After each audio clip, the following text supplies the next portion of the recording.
my beautiful people. You all are watching Priyanka's teaching, and today I am going to explain you the poem I Wonder. Friends, I am going to explain you this poem which is given in the book of class 2 New Oxford Modern English, and this wonderful poem is composed by Jenny Kirby. Friends, you all can see it's a short 12 lines poem. Before starting the explanation, I want to tell you that you all can see a small girl who is looking towards the sky. आसमान की तरफ देख रही है और वो बड़ी curious है. Now I am going to do thorough reading of the poem, and after that I will explain you the poem line by line. I wonder why the grass is green and why the wind is never seen. Who taught the birds to build a nest and told the trees to take a rest? Oh, when the moon is not quite round, where can the missing bit be found? Who lights the stars when they blow out and makes the lightning flash about? Who paints the rainbow in the sky and hangs the fluffy clouds so high?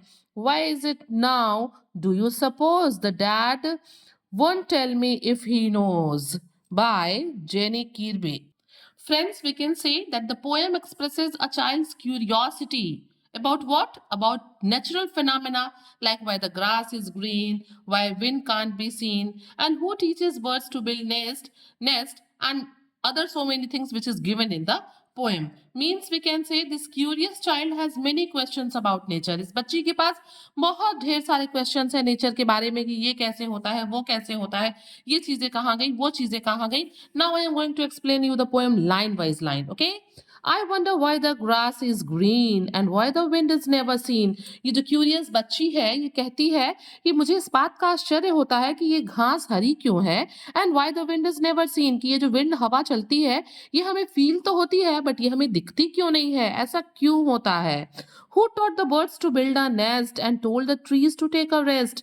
किसने कहा, किसने सिखाया इन चिड़ियों को nest बनाना, किसने सिखाया. जैसे हमें क्या होता है, बच्चे को तो सारा चीज उसके पेरेंट्स सिखाते हैं ना, बट वो बहुत क्यूरियस होती है कि हमें तो हमारे पेरेंट्स सिखाते हैं, ठीक है, बट इन बर्ड्स को किसने सिखाया नेस्ट कैसे बनाते हैं. And told the trees to take a rest, और ये ट्रीज कभी चलते फिरते तो दिखते नहीं है, तो ये हमेशा रेस्ट क्यों करते रहते हैं, क्यों ये चलते फिरते नहीं है, ये इतने मतलब स्टेशनरी कैसे हैं, ये क्यों नहीं मूवमेंट इनके अंदर होता है.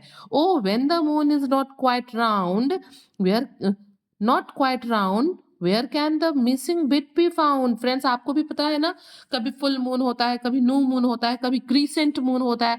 जो मून है वो अपने शेप को क्या करता रहता है, चेंज करता रहता है. तो ये बच्ची कहती है कि when the moon is not quite round, जब चांद जो बिल्कुल गोल नहीं होता है, पूरी तरीके से राउंड नहीं होता है, तो where can the missing bit be found. जैसे इस तरीके से यहाँ पिक्चर में दिया हुआ है, ये पूरा राउंड नहीं है, तो इसका ये जो मिसिंग पार्ट है वो कहाँ है. वो बहुत क्यूरियस होती है कि कभी तो ये पूरा गोल होता है, लेकिन जब ये गोल नहीं है, क्रीसेंट है, तो इसका वो पार्ट कहाँ गया जो दिख नहीं रहा है. Means the child is curious about the shape of the moon. Who lights the stars when they blow out? वो सोचती है कि ये स्टार्स जो आसमान में ट्विंकल करते हैं, टिमटिमाते हैं, चमकते हैं, जब ये ब्लो आउट हो जाते हैं, बुझ जाते हैं, तो फिर इनको जलाता कौन है. Who lights the stars?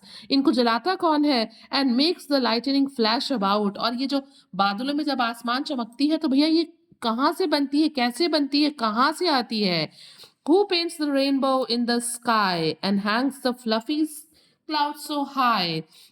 बच्ची ये भी सोचती है, उसने जब रेनबो को देखा तो उसने सोचा कि ये 7 कलर्स, इसमें पेंट डाला किसने, किसने इसको कलर किया आसमान पे इतना ऊपर चढ़ के.